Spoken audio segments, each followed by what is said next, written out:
Salve Maria Santíssima e Viva Cristo Rei. Nós vamos dar continuidade na conversa sobre o batismo, baseado no Catecismo de São Pio X. Tá?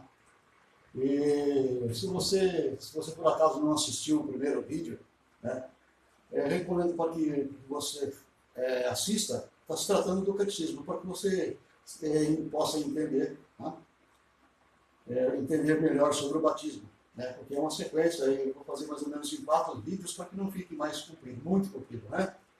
No vídeo passado eu falei que o sacramento do batismo, ele existe a matéria próxima e aí a matéria remota. Por que remota? Porque a água ela é entendida como o ser dela, tá? Em qualquer situação. Qualquer situação. Tá? Então, a matéria próxima é a ablução. O que vem a ser a ablução? A ablução é o momento em que a água bate no corpo ou na cabeça do batizando. Essa é a matéria próxima. Agora, das duas realidades, não podemos separar, tá? Elas não podem andar separadas. Não podem. Tá? Então, nós estamos analisando o batismo na sua forma solene. Tá? Na forma solene. Ou seja, aquele que está realizando o batismo, hoje, na maioria das igrejas romanas, o sacramento é realizado numa pia batismal, onde derrama água. Tá? A água na cabeça do batizando. Mas, na antiguidade, o mais usado era o batismo por imersão. Era usado por imersão. Existem 3 formas de batismo. 3 formas de batismo. Uma por ablução, foi o que eu comentei, né? Outra se derrama água na cabeça do batizando. Tá? O batismo por imersão, por exemplo, o batismo por imersão, nós vamos ver que são os 3 casos, né? São 3 casos possíveis, tá? 3 casos possíveis que, na antiguidade, o que mais era usado, tá, era o de imersão. Tá? Então, com o tempo, a igreja adotou como padrão a ablução. Tá? Em alguns momentos, a igreja precisa usar a expersão, tá? A aspersão, perdão. Aí, em alguns momentos é usado a aspersão. Agora nós vamos ver em que momento a igreja precisa usar isso. Mas, em todos os casos, a água tem que tocar o corpo do batizando. Tá? A água tem que tocar o corpo do batizando. A igreja, ela prepara o rito de uma forma muito especial para encher de grandeza o momento, tá? De grandeza aquele momento, né? Onde vai se receber o sacramento, né? que é a forma mais usual que a igreja ensina. É claro que, por acontecer, pode acontecer outras formas, tá? Pode acontecer no decorrer, né? Mas a forma mais clássica, solene, é a chamada, derramada a água 3 vezes na cabeça do batizando. Você assiste isso, né? Fazendo o sinal da cruz com a água, dizendo: eu te batizo em nome do Pai, em nome do Filho e do Espírito Santo. Tá? Agora, se jogar a água na cabeça, que às vezes eu já presenciei, se jogar a água na cabeça de uma vez só, é inválido o batismo? Não é inválido, tá? Não é inválido por isso. Mas para deixar bem claro a presença da Santíssima Trindade e os mistérios da cruz de Cristo. Tá? Acabando de usar o exercício, se faz o sinal da cruz. Tá? É claro que o de imersão, o batizando, ele é mergulhado completamente na água, né? A água ia voltando, tá? E volta para cima. Por exemplo, as igrejas orientais ainda usam este rito por imersão. Eles mantêm a tradição da antiguidade. A igreja romana, ela adotou esse sistema, tá? Que eu acabei de falar, esse sistema. Quando é que a igreja pode batizar por aspersão? quando é possível realizar o batismo em grande quantidade. Por exemplo, nós vemos no Evangelho, né, após o Pentecostes, São Pedro batizou 3.000 pessoas, né? Logo após o Pentecostes, foi 3.000 pessoas. Agora, Pedro mergulhou as 3.000 pessoas na água? Humanamente impossível. Certamente ele aspergiu, jogou a água em 3.000 pessoas. Né? O outro caso foi a conversão do rei Clovis. Quando o primeiro rei francês se converteu, ele se converteu ao catolicismo. E com isso, um grupo de mais ou menos 4.000 soldados, né, que auxiliavam, trabalhavam para ele, do exército, foram batizados também. É impossível mergulhar um por um nas águas. Né, 4.000 pessoas.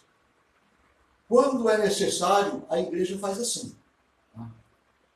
Mas quando o batismo ele é feito de forma agendada, né, num dia apropriado, num grupo de 3, 4, 5, até 6 pessoas, ou 7, né?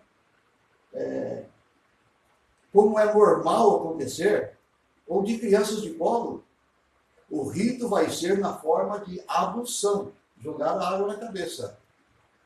Eu falei que qualquer água pode ser usada no batismo, não é isso? Agora, qualquer água natural. Ali, ali pode ser uma pequena impureza, não tem problema na água, se tiver uma pequena impureza. No entanto, se o batismo for realizado de forma solene, a água usada no batismo, ali, naquele momento, tem que ser a água abençoada pelo padre no sábado santo, ou dia de Pentecostes.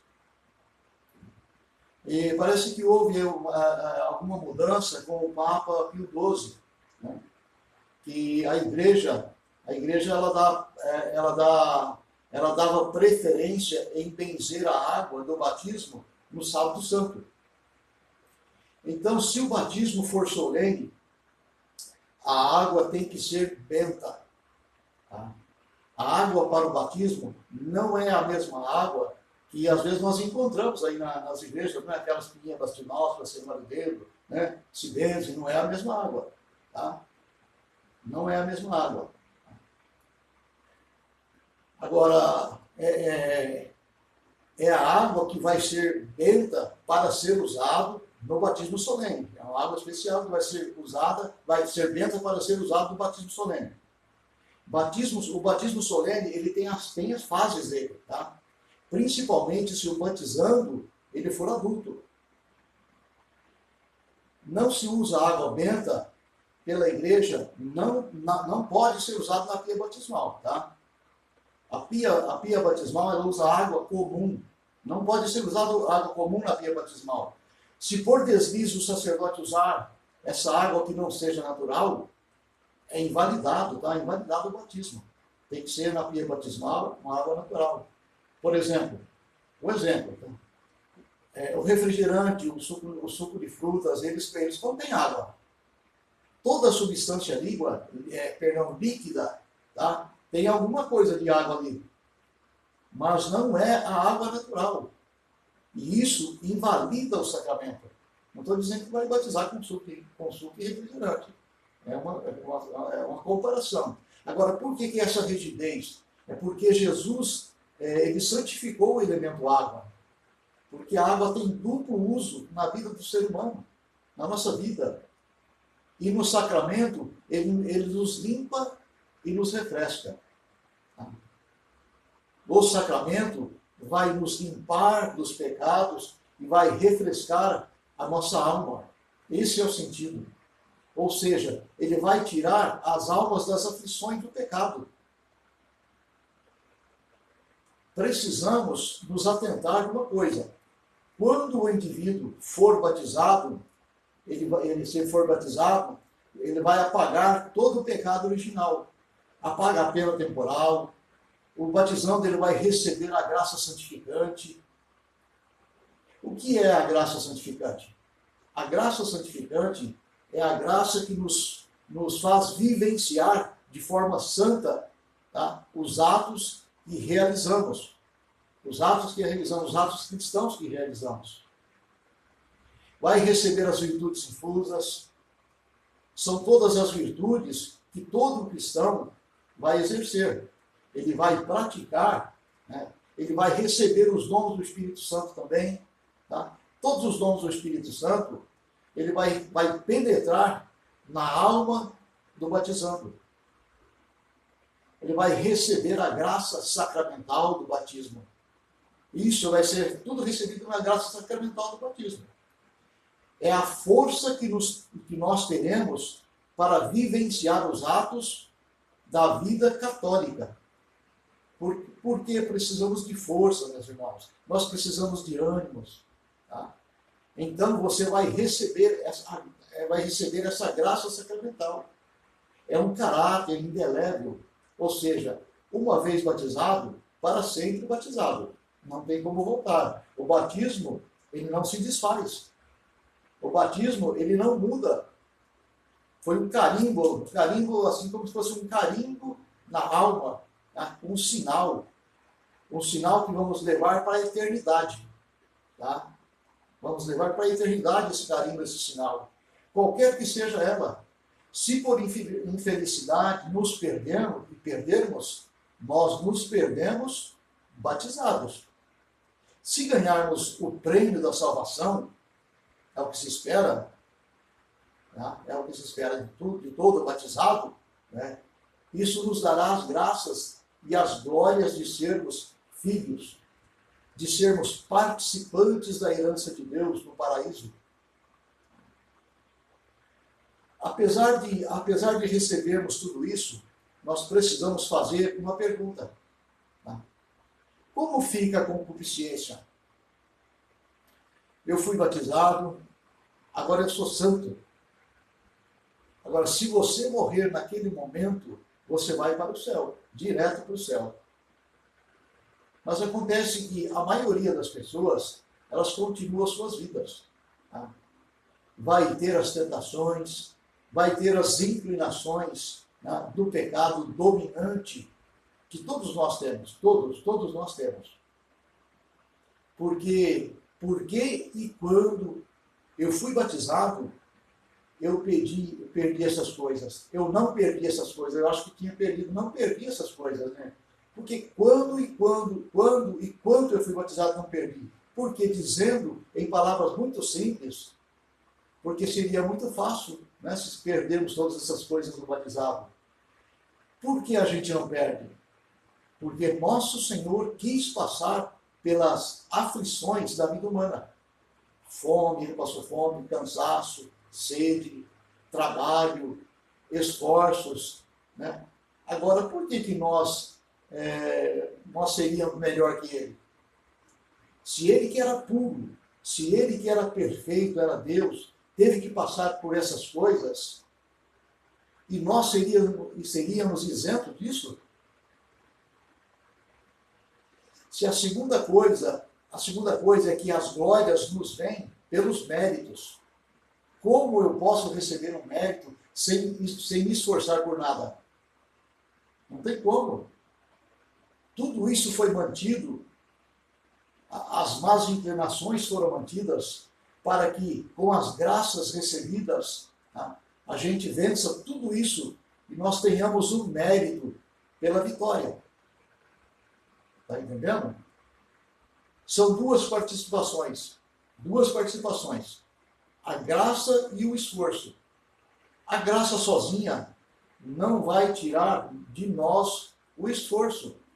O esforço também sozinho, sem a graça, não vai funcionar. Ele não vai funcionar. Nós precisamos das duas coisas. A graça e o esforço. Isso vai nos conferir méritos. É por isso mesmo que, após o nosso batismo, nós continuamos, tá, tendo os nossos defeitos. Nós continuamos tendo as nossas más inclinações. Agora, nós precisamos corrigir. Precisamos corrigir essas más inclinações. Quem tem a graça de batizar, morrer em seguida, se batizar e morrer em seguida, que muitos tiveram, o fato é que Deus quer que carregamos a nossa cruz.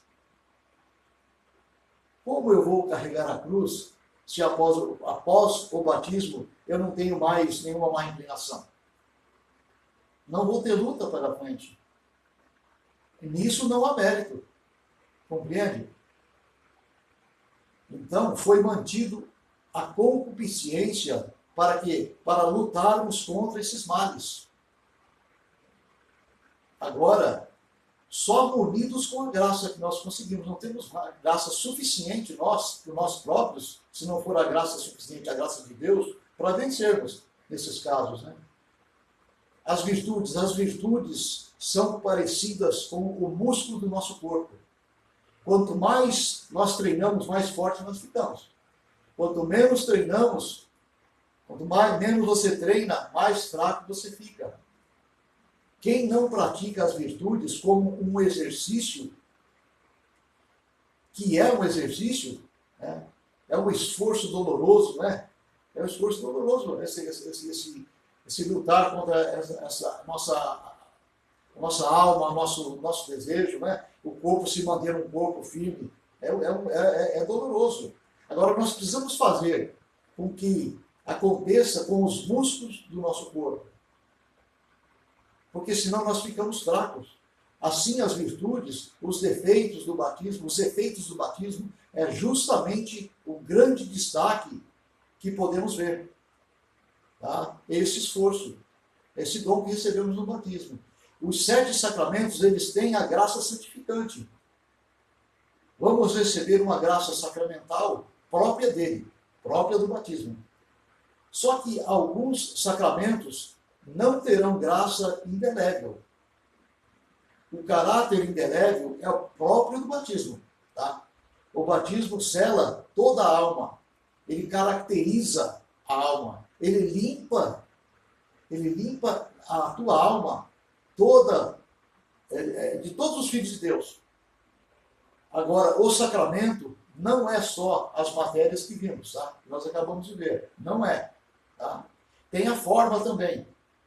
É uma outra parte do sacramento que temos de guardar. Tá? Então eu preciso que tenha no sacramento as matérias também. A forma e a matéria. São duas coisas. Eu preciso que tenha o sacramento, a forma. A forma, ela é mais fácil de a gente entender, mais fácil de saber. O que é a forma? A forma são as palavras, tá? As palavras. A matéria remota, a matéria próxima, é a forma, que é mais fácil de saber. Por quê? Porque a igreja, ela já deixou escrito para que o ministro do sacramento a use juntamente com a matéria. A forma é usada juntamente com a matéria. E a igreja já deixou escrito isso aí. Agora vamos ver qual é a forma do sacramento do batismo. A forma é eu batizo em nome do Pai, do Filho e do Espírito Santo. É claro que a igreja que nós pertencemos à igreja é romana, pois o original ele está em latim. Agora também pode ser usado, né, na forma em português, né? O sacerdote, ele pode fugir um pouco dessa situação. Tá? Por exemplo, se o sacerdote faz o batismo em nome de Deus, ali no momento ele fala assim, te batismo em nome de Jesus, não tem validade. Tá? Não tem validade alguma. Por quê? Porque ele tem que obedecer à forma, tá? A forma da igreja, que é eu te batizo em nome do Pai, do Filho e do Espírito Santo. A igreja estabeleceu assim. Tá? Então ele tem que seguir. No caso do batismo, o ministro tem que ser adequado também. Tá? É o ministro por excelência. O que é o ministro por excelência? É o padre. Pode ser realizado por bispo, que também é um sacerdote. Ele é um sacerdote, o bispo é um sacerdote elevado ao máximo da vida sacerdotal, que é a capacidade de ordenar todos os padres. Ele ordena outros padres. Né? Mas de maneira alguma, ele é um padre também. Tá? O diácono também pode fazer o batismo, tá? Em casos especiais de necessidade. Nesses casos, qualquer pessoa de necessidade, qualquer pessoa, tá? Qualquer pessoa, desde que faça com água corrente, usando a forma da igreja, tá? E querendo fazer o que a igreja faz, tá? Qualquer pessoa pode fazer, pode exercer. O que a igreja faz, o que a igreja quer fazer com a alma? A igreja quer fazer com a alma, ela apaga o pecado original, ela quer tornar filho de Deus e preparar você para a vida futura no reino dos céus, na vida da graça. O batismo sempre tem que ter esse objetivo, tá? Mesmo que ele aconteça de uma forma extraordinária. Ele tem que estar presente essas coisas que eu citei. Por que a igreja, minha dúvida, por que a igreja dá tanta importância à forma? Por quê? Para que se tenha a certeza de que aquele rito veio de Jesus Cristo, veio dos apóstolos. Essa ligação que a revolta protestante vai contra. Tá? Ele vai contra. Eu não preciso de igreja. Eu não preciso de apostolicidade de igreja. Eu não preciso dessa ligação com uma igreja em específico. Eles agem assim. Então, o que aconteceu? Eles cortaram essa linha. Aquilo ali tem que ter vindo dos sucessores, tá? Dos sucessores legítimos, dos apóstolos. Se não for assim, o sacramento não é perfeito na sua totalidade. A formação é dando aos meios para a salvação, é dada pelos meios da salvação. É preciso entender que a igreja toma esses cuidados para que a gente saiba que a gente está recebendo ali. Tá? Nós precisamos entender o que nós estamos recebendo. Por isso a igreja tem essa preocupação. Cada pessoa que pede o batismo, o padre pede que se faça uma preparação. E às vezes o padre pede para que você se prepare rezando um terço, um rosário, né? Que você faça uma penitência, um jejum, nessa intenção. Só que essas coisas, elas não têm ligação diretamente com o sacramento. É uma preparação respeitosa, tá entendendo? Que você vai fazer em relação ao sacramento. Se você não tiver tempo de se preparar direito, você vai receber o sacramento? Sim, você vai receber o sacramento. Você vai receber o sacramento completo. Completo. Independente disso. Tá? Independente de você não conseguir se preparar. Agora, na antiguidade, os cristãos eles faziam quase que uma quaresma, tá? Antes de receber o sacramento. Mas isso não é parte do rito do sacramento. Eu também tem que dizer, também tem que ser dito o nome de cada batizando. Cada batizando é individual. Não é algo coletivo, não. Tá? Tem que dizer o nome de um por um. Ali, além do questionamento, tá? Que ele vai ter que responder. Tem um questionário a responder. O que você pede para a igreja? A fé. Você renuncia a Satanás? Renuncio. Você aceita Jesus? Aceito.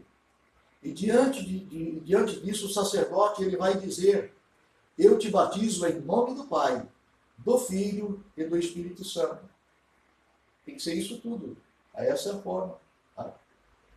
E depois tem os óleos sagrados, as velas, a roupa branca. Só que essas coisas, elas são acessórios, tá? E estão presentes no rito solene. Não significa que eles são inúteis, não. Não são inúteis, né? Eles só não são essenciais no sacramento. Mas fazem parte dele, fazem parte do sacramento. E servem para dar ao batizando todas as graças que ele vai precisar. Esses acessórios, em torno do rito do sacramento, a igreja chama-os de sacramentais. Tá? Sacramentais, que se assemelha por analogia ao sacramento.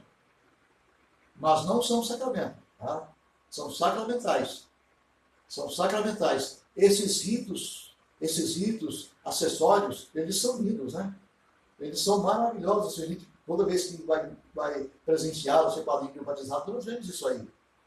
Eles trazem graças para o indivíduo. Mas o que é essencial mesmo é a realização do sacramento. Por isso que o ideal é que todos recebam o sacramento solene, certo? O sacramento solene.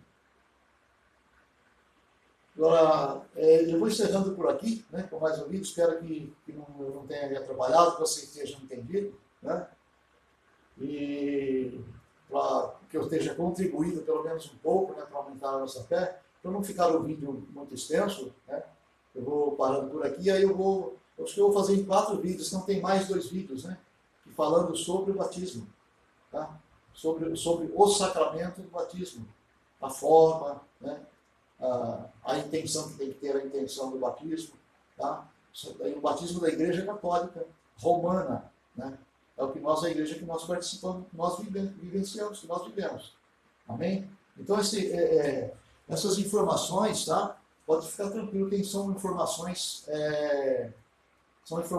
assim, de primeira linha, tá? São informações, são algo verdadeiro, informações verdadeiras, tá? Foi tirado aqui do Catecismo de São Pio X, né? Tem uns documentos pontifícios, né? Pela Centro Dom Bosco, são 5 volumes também, tá? E a História da Igreja, de Daniel Hope, são 10 volumes, tá? E fora as aulas, né? Sacramentos como o Padre Paulo Galho, o Padre Guademaia, né? Então são aulas seguras, tá bom? Espero ter contribuído um pouquinho. Então, um abraço, fica com Deus, Deus abençoe e até o próximo vídeo.